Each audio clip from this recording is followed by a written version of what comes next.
Buenas tardes. Vamos a continuar con el material anterior. De hecho, comenzamos la unidad 3, ¿verdad? Donde hablábamos de dinámica y estática. Se tocaron un resumen de las tres leyes de Newton. También se trató el término de dinámica y estática, que iba a ser totalmente necesario para el cálculo y la comprensión de los ejercicios.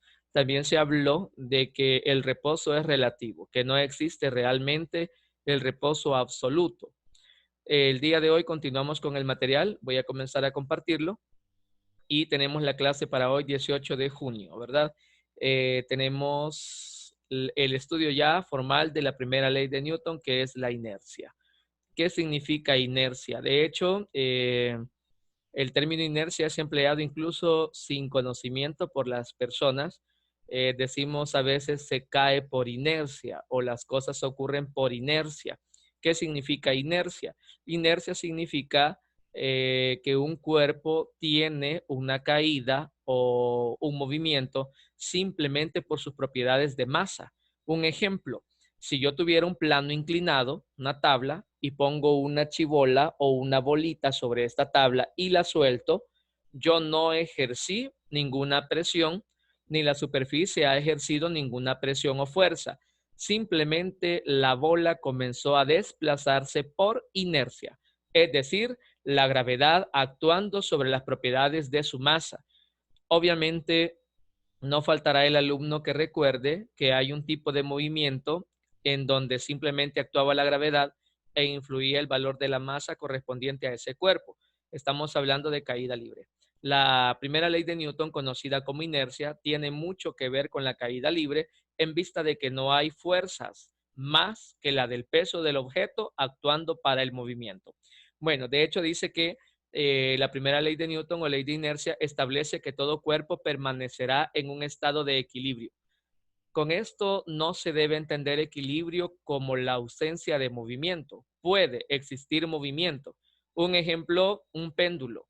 Es probable que hayamos visto que hay dispositivos donde un péndulo oscila simplemente debido a su propio peso. Por ejemplo, acá tenemos algunas imágenes de los ejemplos que estamos dando, ¿verdad? La bolita con el plano inclinado, el péndulo. ¿Y qué ocurre con el ejemplo de cuando usted va en una coaster o se desplaza en una bicicleta? Si usted se desplaza en una bicicleta y de repente encuentra una roca en el camino, la bicicleta golpea la roca y es interesante que usted sale disparado hacia el frente. Porque usted sale proyectado hacia el frente si la bicicleta está en un punto fijo y quedó donde chocó, sencillamente porque la inercia hace que el cuerpo por su propio peso sea empujado o presente movimiento hacia el frente. Aquí no hay una fuerza actuando sobre este cuerpo fuera del propio peso del cuerpo. Aquí no hay otra fuerza aplicada a estas bolas fuera de la misma bola que golpea al resto de canicas. Igualmente ocurre acá. Por lo tanto, decimos que cuando hablamos de un cuerpo en estado de inercia o de equilibrio, simplemente hablamos ya sea de reposo, sí puede estar quieto, pero también hablamos de movimiento uniforme. Y eso va a cambiar a no ser que actúe una fuerza. Por ejemplo, si este cuerpo está cayendo, la única forma que tengo de lograr que este quede en reposo, porque este caerá, subirá hacia acá y repetirá, estará en un ciclo interminable. La única forma que tenemos para evitar esa situación es que actúe otra fuerza. Claro, en la vida real, alguien me va a decir, sí, profesor, pero en algún momento dado va a quedar acá, en medio.